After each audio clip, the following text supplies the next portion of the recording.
حضرت عبداللہ بن شداد کہتے ہیں کہ میں حضور علیہ الصلوۃ والسلام کے پیچھے نماز میں تھا، سجدہ اتنا طویل ہو گیا کہ ہمیں لگا کہ امر الہی آ گیا ہے، اللہ کا حکم آ گیا ہے، اور حکم الہی کی وجہ سے حضور کا وصال ہو گیا ہے، یا پھر یوں ہوا ہے کہ کوئی وحی کا نزول ہو رہا ہے۔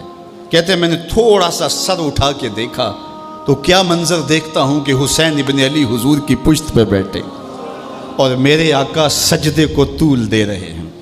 خیر سلام پھرا تو میں نے تو یہ منظر دیکھ لیا تھا، باقی لوگ انہوں نے حضور کی خدمت میں عرض کی ہمارے ماں باپ آپ پہ قربان ہوں حضور، ہمیں یہ لگا کہ جیسے آپ پر امر الہی آ گیا ہے یا پھر آپ پر وحی کا نزول ہو رہا ہے۔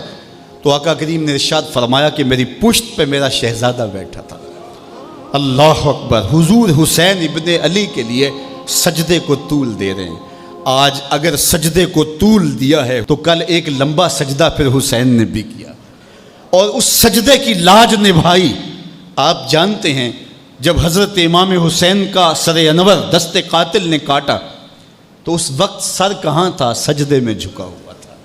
اللہ اکبر، سجدے میں سر انور تن نور سے جدا کیا گیا۔ اللہ اکبر۔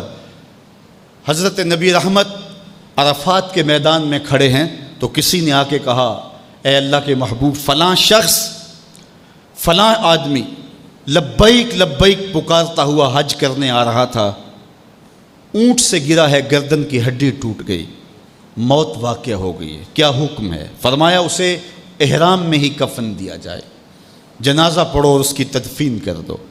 اور پھر ارشاد فرمایا کل قیامت کے دن جب قبر سے اٹھایا جائے گا ملبین، اس کے لبوں پہ لبیک اللہم لبیک کی صدائیں ہوں گی، یہ تلبیہ پڑھتا ہوا اٹھے گا، کیونکہ جس حالت میں موت آتی ہے اسی حالت کے اندر وہ اٹھایا جاتا ہے۔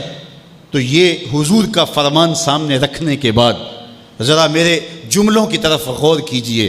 حسین ابن علی کا سر قاتل نے اس وقت کاٹا جب سجدے میں جھکا تھا، اور قبروں سے اٹھائے جائیں گے لیکن حسین ابن علی کا سر سجدے سے اٹھایا جائے گا۔ تو حسین تو آج بھی سجدے میں ہے، اتنا طویل سجدہ کسی نے نہیں کیا جو حسین ابن علی نے کیا۔ سر سجدے میں جھکا کے کہہ رہے ہیں مالک حسین کی قربانیاں قبول کر لے۔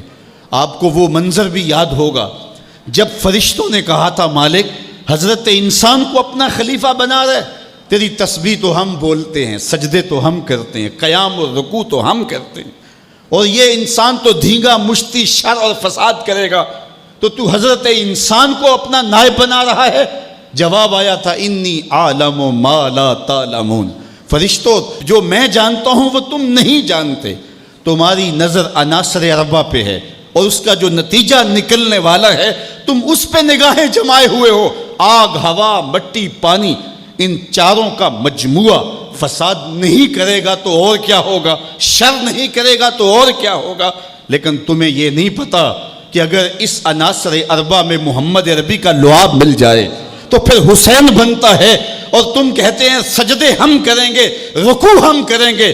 کربلا کے دن رب نے فرشتوں سے کہا ہوگا ذرا جھانک کر کے حسین کے سجدے کی باقی ادا کو تو دیکھو، اور لاؤ سارے سجدے اور حسین ابن علی کے سجدے کو دیکھو۔ سرخروئی کی وہ انوکھی اور البیلی داستان رقم کر کے دنیا والوں کو بتایا کہ سجدے کے یہ بھی انداز ہوتے ہیں، سجدے کا یہ بھی رنگ ہوتا ہے۔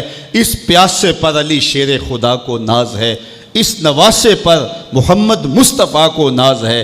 اوروں نے بھی سجدے کیے پر اس کا عجب انداز ہے، اس نے وہ سجدہ کیا جس پر خدا کو ناز۔